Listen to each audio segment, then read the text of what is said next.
In a season where hope was barely keeping the ship afloat, last night in Minneapolis may have pushed the Golden State Warriors to the brink. Fans witnessed not just another painful defeat in the playoff trenches, but a series of events that could reshape the destiny of this storied franchise. With tension at its highest, Draymond Green's on-court drama, and more devastatingly, Stephen Curry's shocking announcement have ignited emotions and fears across the Warriors community. Buckle up, because we're about to dive deep into the Warriors' most pivotal moment in years, a meltdown in Minneapolis.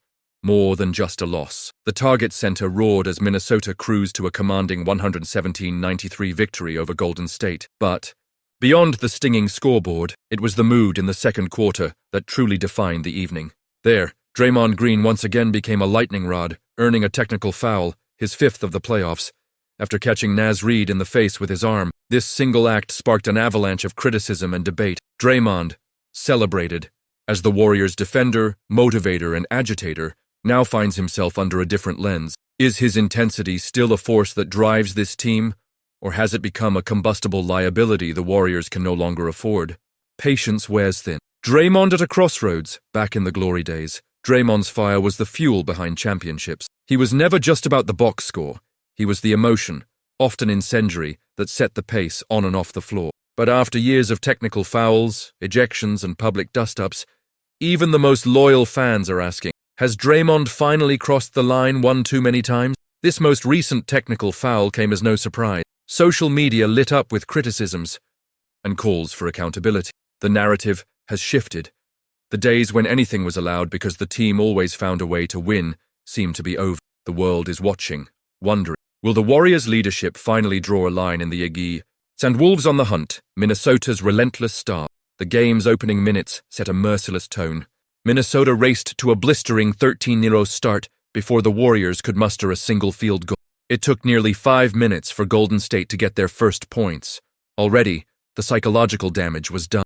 By the end of the first quarter, the Timberwolves led 29-15. Julius Randle was dominant on offense, closing out the quarter with 9 points and setting the tone for the rest of the contest.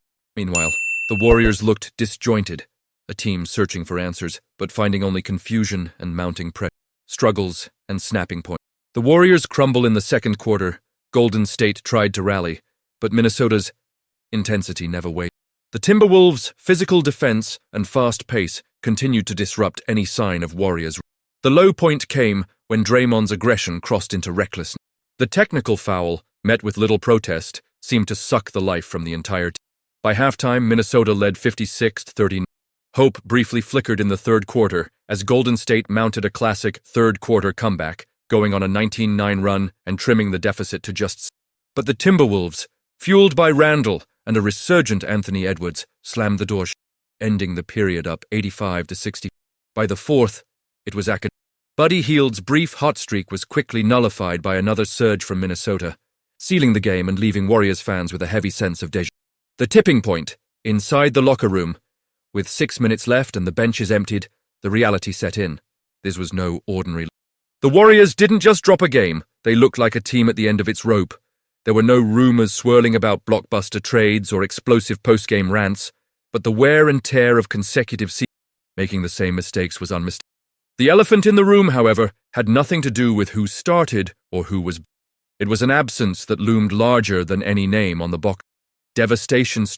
Curry's catastrophic injury news after the game. It was Stephen Curry's turn to face them.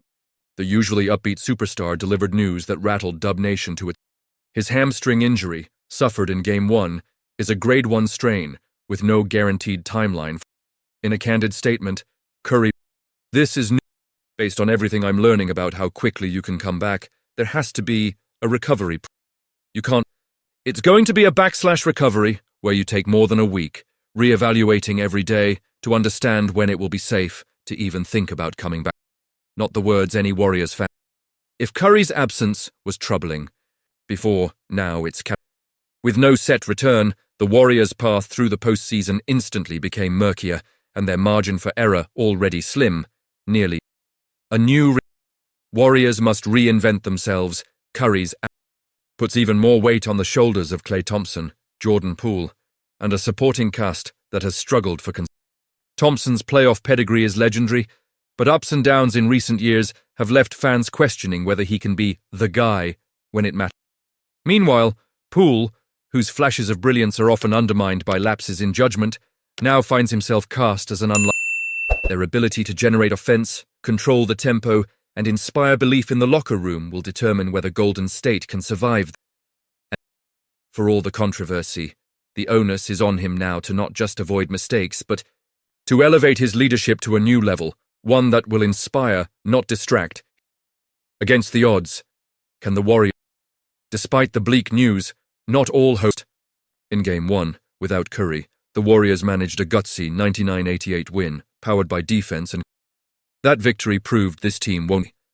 But a full series, perhaps more, without their iconic point guard, is a different beast. With Minnesota looking stronger with each game and the pressure mounting, Game 2 may well be the ultimate test. The Timberwolves' core is young, hungry, and unburdened. Golden State's path forward demands grit, discipline, and a willingness to redefine their approach on both ends. Is the end near? The next games may mark a breaking point for this era of Warriors basketball. The faces that defined a generation, Curry, Draymond, Thompson, find themselves forced to adapt. Every playoff series is a story, but some are turning points in how the Warriors respond now could set the franchise's course for. Will they rally, turning adversity into fuel for one last run? Or will playoffs be remembered as the painful, reluctant acceptance of a. Let's hear from you fans. Your opinion matters.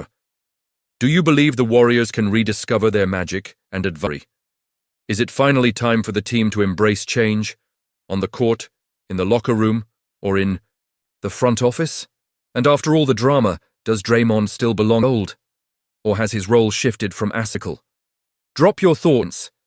What's your prediction for this year? Don't forget to like the video to show your support, and if you love deep NBA analysis, hit subscribe so you never. This series is far from over, and as always, we'll keep you on the front lines of every dramatic twist and turn. Tuned. The fate of the Warriors just got a lot more complicated.